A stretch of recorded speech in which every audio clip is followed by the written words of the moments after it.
Good evening to everybody.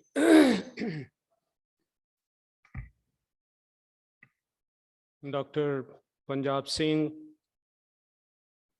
past president of the National Academy of Agricultural Sciences.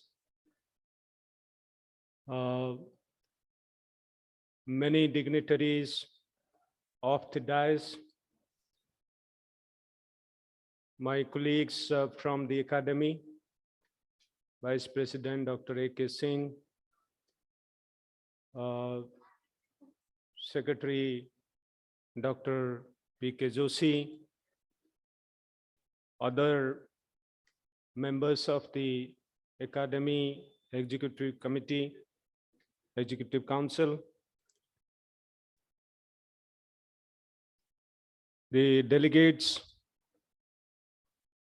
who are physically present here, and all those who are linked virtually. The evening appears to be quite lazy because we are late, and COVID also has played its part. And in this lazy evening, we are here, though not great in number, but certainly great in terms of quality.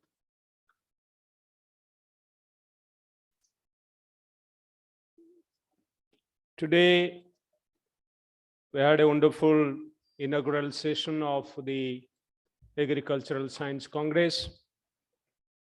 We never thought that we would be able to have this.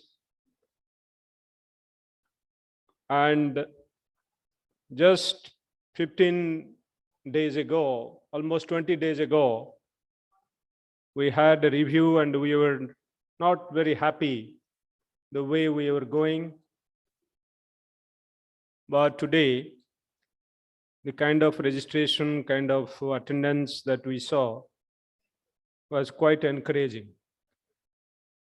Before I proceed, I would request all of you who are present here, I hope you are listening. All of you who are present here, kindly listen.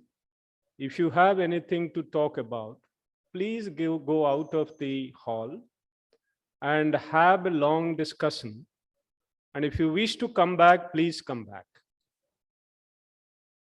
And if you want to sit here, then for a few minutes, kindly observe silence. This distracts, and we are all very responsible people, scientists in making,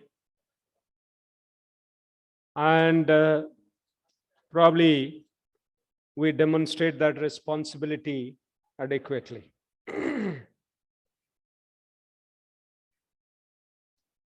The national agricultural scenario teaches us many lessons. Number one, that it tells us the resilience of the system, the way it has been nurtured, the way it has grown, the way it has delivered. All that reflect that we have been quite resilient. When I say resilient, I have the responsibility of defining it.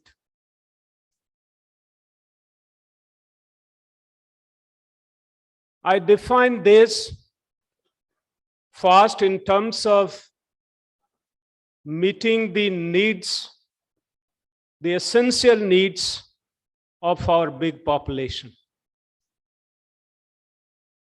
Two, being responsible to address the adversities, all those which have been there before us, we were forced to confront with.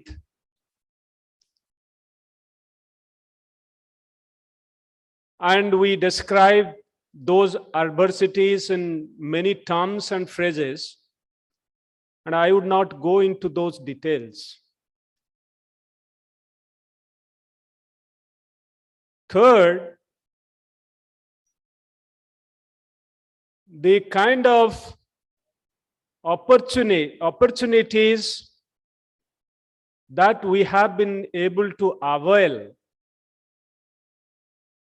to meet the challenges also have been quite encouraging.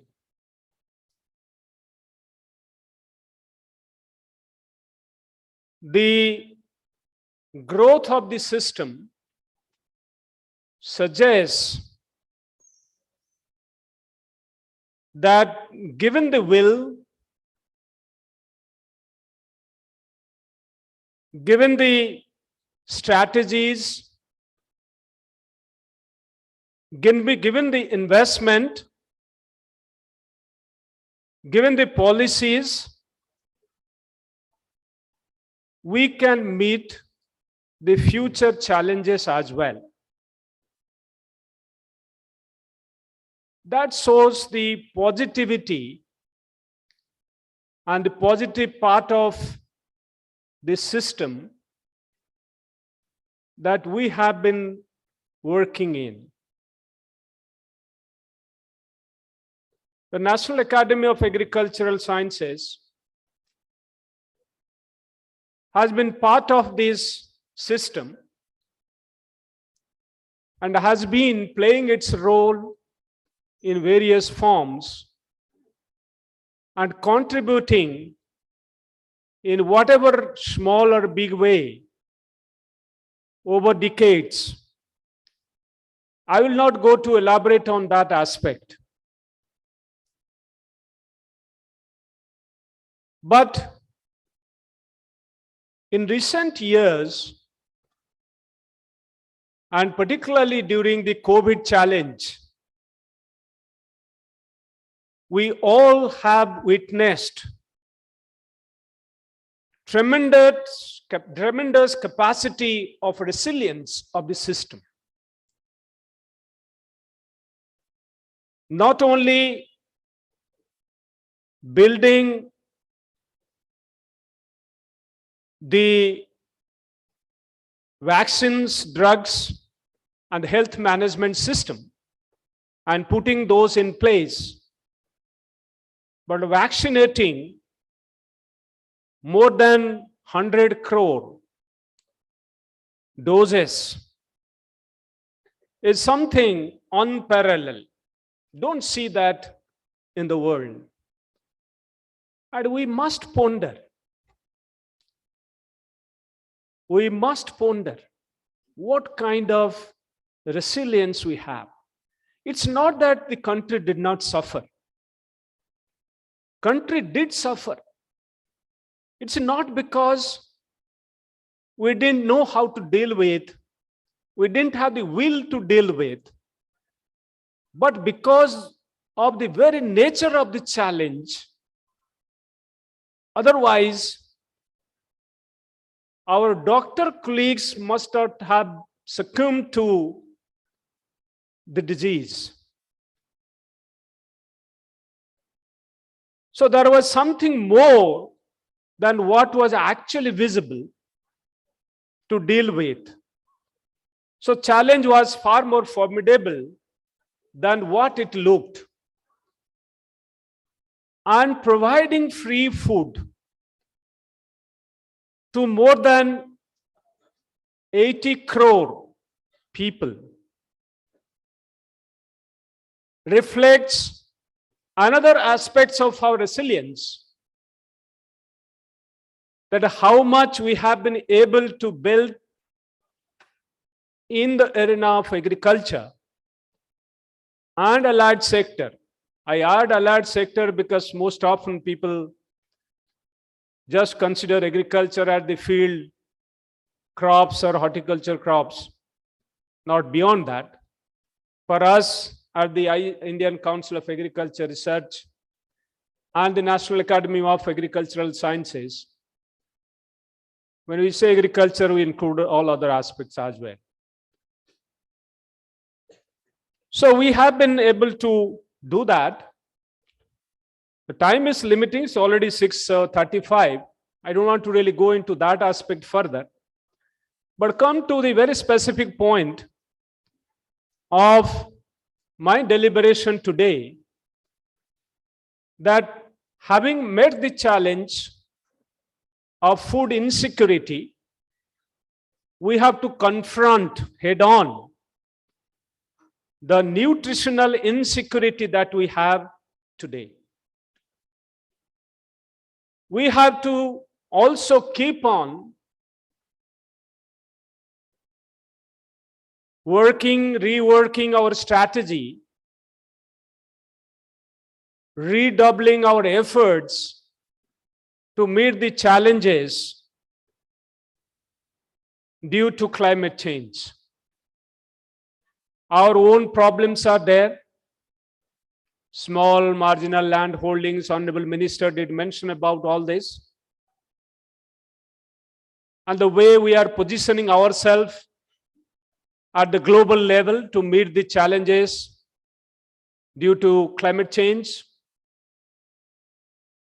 and keep on producing enough to meet the food needs, nutrition needs, fiber needs, energy needs, and so on and so forth. How do you do this?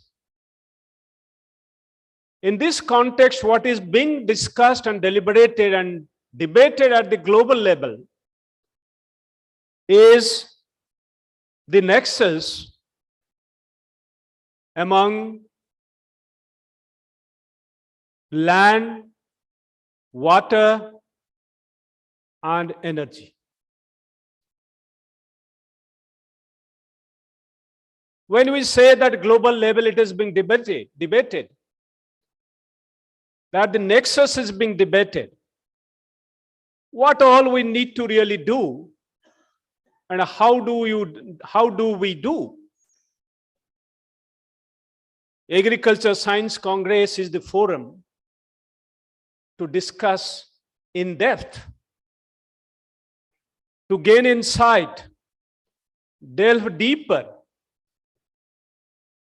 and have deep dive into each one of those. I don't have time to really go into, I had a presentation on energy aspect of this nexus alone, and which is almost 1 hour lecture. But I didn't, I don't want to really present that. If I go with that, it will require another 1 hour. But I would really delve into this nexus, highlighting the issues and concerns. Let me take one by one, very briefly, and to touch upon what I mean by this. If you talk of the land itself, what is the situation? And rain is required. But rain is also the cause of land degradation by way of surface soil loss. I will not go into those details of data to overburden you, but this is a fact. And it is assessed that out of 140 million hectares of net sown area, close to 100 million hectare, 98 million hectare, to be very precise, degraded. This degradation, as I said, not just because of rain, also because of the way we irrigate our fields, the way we keep deforesting,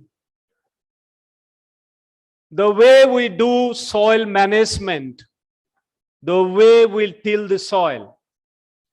And all these, particularly say irrigation and tillage, require energy. And the way we spend energy for all these activities, there is a big nexus between the two. And that is what I am emphasizing. And that is where we need to actually intervene. Intervene using innovative technologies so that the nexus is broken and we address the issue of land degradation, soil loss, nutrient depletion, loss of microbial biodiversity in the soils, loss of ecosystem services, and all that. And you know how important soil carbon sink is. How do we sequester more and more carbon? Exploit more of agroforestry system to build carbon sink. Incorporate more and more of crop residues into the soil so that whatever is extracted is plowed back. Denudation of soils year after year by way of extracting nutrients from the soil system without adequate addition, putting back what is required for the crop growth and the kind of yield we harvest, we would continue degrading our soils, exposing big land masses by way of deforestation, and various other activities that we do would further complicate the scenario. And I am told that as per one estimate, 52% of land, of our land, may turn into desert in another 30 years. Is it not frightening? How do we really manage this? Management in terms of decelerating the processes which contribute to desertification and land degradation.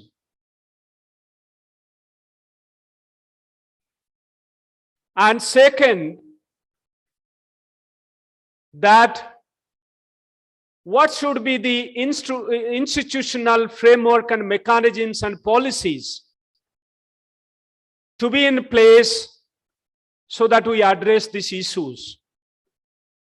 And as I said, there is a nexus with energy, and how do we really address that nexus? So I strongly believe that this Congress should provide the platform to discuss energy and in relation to the soil and land system, the land degradation and desertification, and how do we really manage this? Optimize energy use while addressing this. And I'll come to this, some of the nexus points little later when you come to the other associated factors. When you talk of water, my colleagues teach me that 1950-51, the per capita availability of water was more than 5,000 cubic meter. And it's now, in fact, in 2011, India became a nation of water deficit. It has already become a nation of water deficit, water deficient nation. And as we go along, it will fall below the 1,500 cubic meter per capita availability, may go down further by 2040 and 2050, may go down below 1,100 cubic meter. And that would be the time when we would be fighting with each other. We have started fighting already. States are already fighting. Kindly don't talk to each other. States are already fighting with each other for the river water sharing.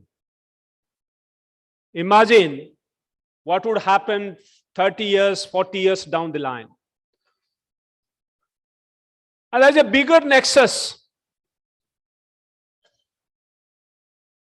We have 18% of world's water resources, population,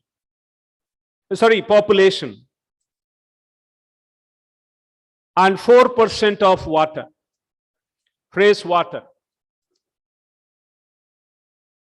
And this, out of this 4% of fresh water, more than 80%, around 80% is used for agriculture.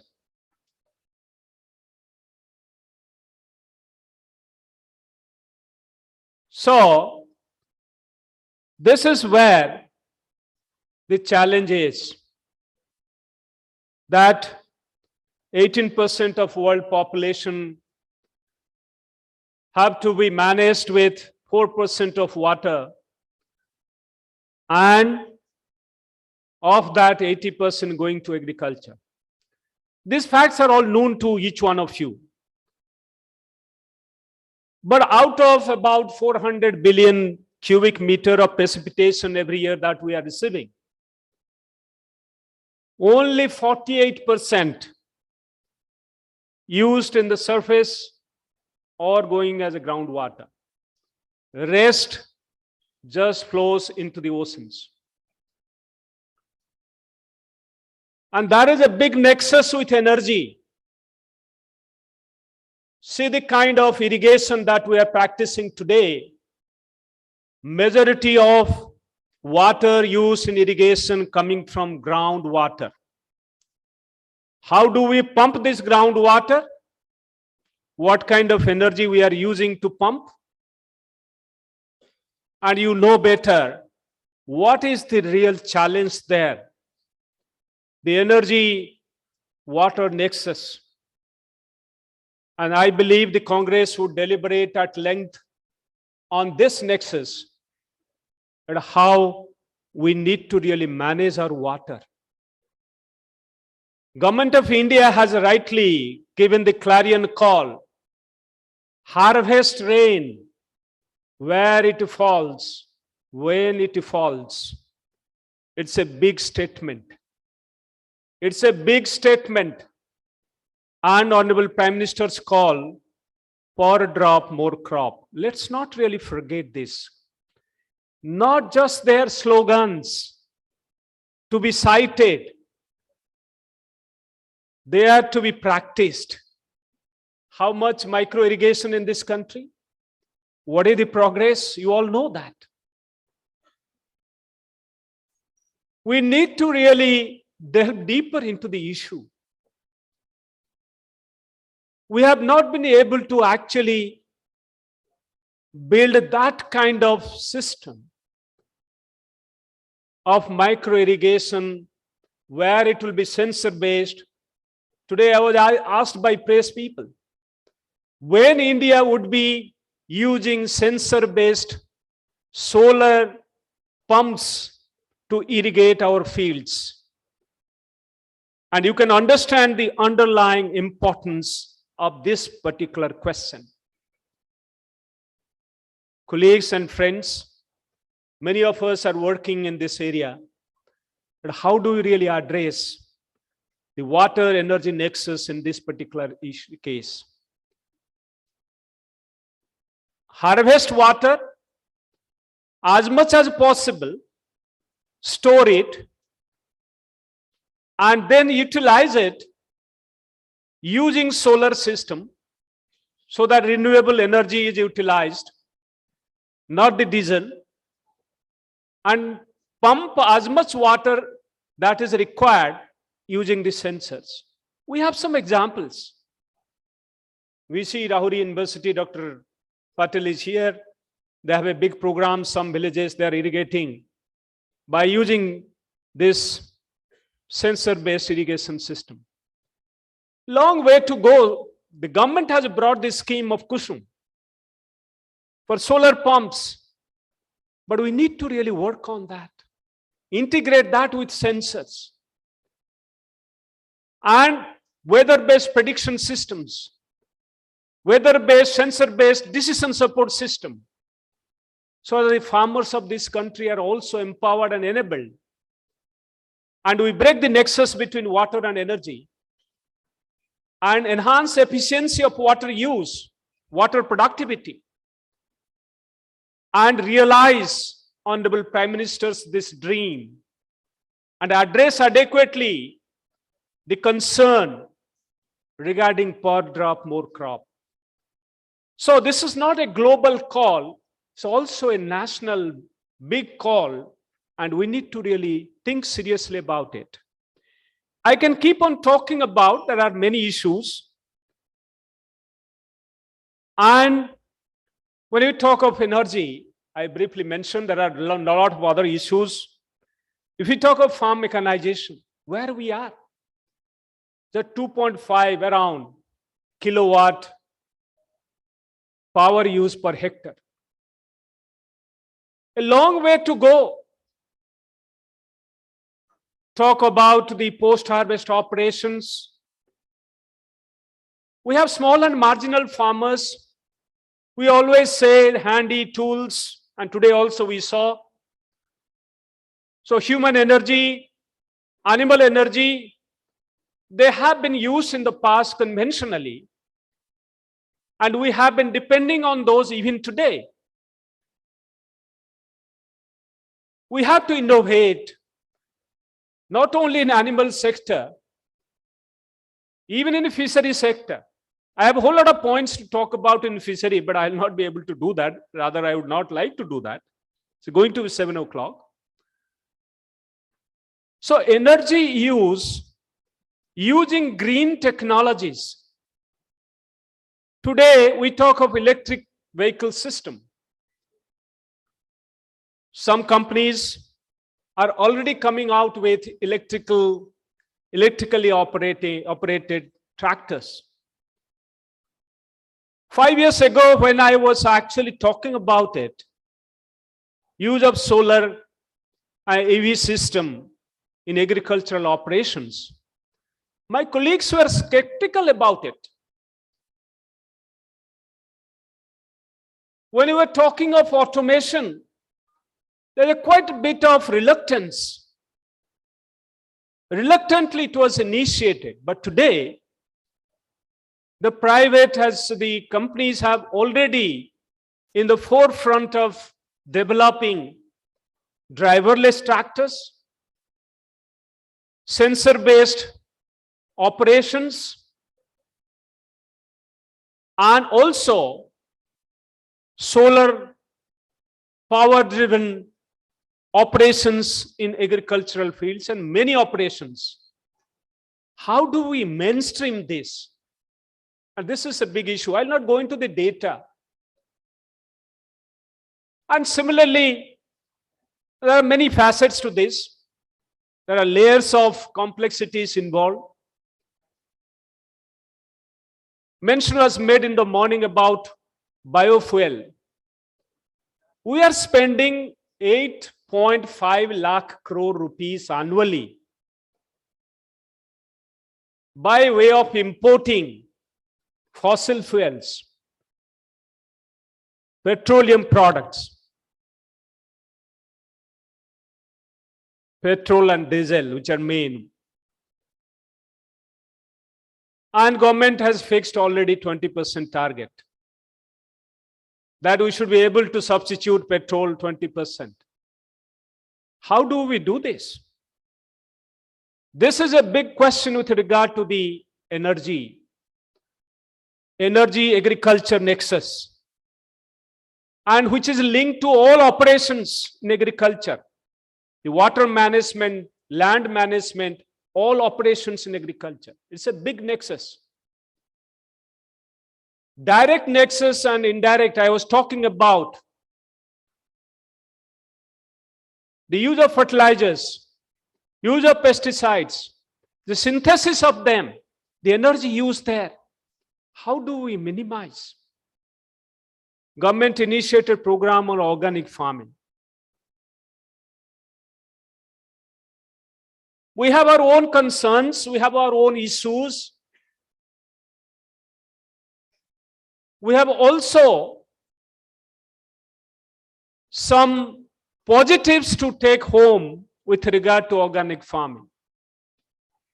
When I say organic farming, not that we have a huge area, less than 3 million hectares, but it's growing. But what is more important? The niche areas where we can cultivate crops organically, have organic milk production and other production systems built on organic methods, and there reduce energy use substantially. How do we really do this? And I believe we should deliberate on this. It's not easy to really substitute 100% of chemical fertilizers or pesticides.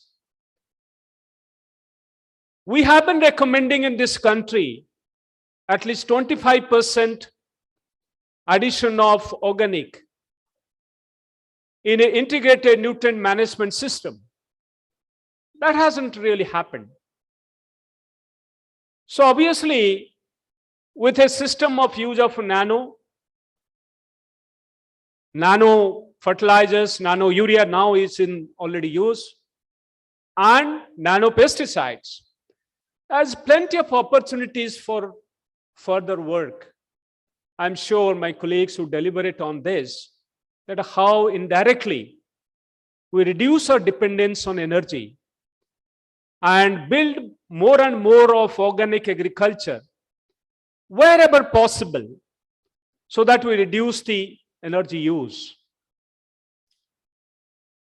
Water I talked about, but an important facets of water is the use of wastewater. So I'll not go into those details of wastewater use, but I'll leave that topic for others to cover. Lastly, I would like to mention and highlight that energy, water, soil, agriculture nexus, and in the context of COVID and One Health, addressing the nutrition security of the country. We have plenty of food production, but addressing the nutrition security of the country and continuing to produce adequately to nurture this growing population is a big challenge. When I was talking about resilience, that is there. We must work harder to address these challenges so that we break the nexus, address the nexus, and then build a sustainable agri-food system in this country. When I say agri-food system, I have already explained the animal husbandry system, the fishery system, fishery production system, fish production system, milk production system, meat production system. The energy used in milk production, I'll not go into those details of data. There is plenty of data available with me. How much of energy we use per kg of meat and kg of fish? How do we really address those issues? And when we go for large-scale mechanization in all this, what kind of energy source? Should it not be renewable energy source, green energy source, so that we do not have to depend on imports and contribute in the process $5 trillion economy? Colleagues and friends, I think now there are more people. I do not know what encouraged them to come, but I am happy that there are substantial number of participants today at this stage, which is 7 o'clock. We have another lecture. We have a cultural program, and one can keep talking about. And so I'm sure we all as conscious citizens, we all as conscious scientists should be putting in concerted efforts and moving in the direction of addressing the energy needs of agriculture and allied sector, and more and more employing innovative tools and technologies, devising those, first of all, to address the energy needs of this country. Agriculture and the poor farming community needs our help. My young colleagues who are present here today, a lot more are expected from you. The brilliance in you must really lead us to innovative, disruptive solutions. And I'm sure that's what I can expect today, standing at this podium. I thank you very much profusely for being here in this particular program. Thank you, Honorable Chairman Sahab, for giving me time.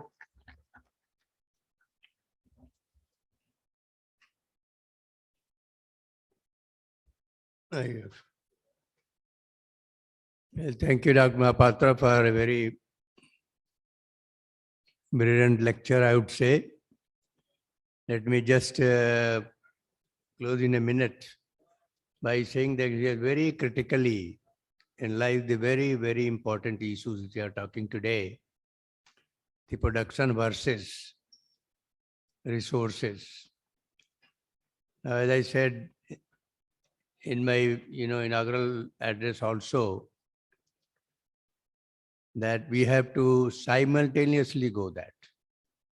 We increase production at the same time also enrich the soil, land, water resource, which is very, very difficult task.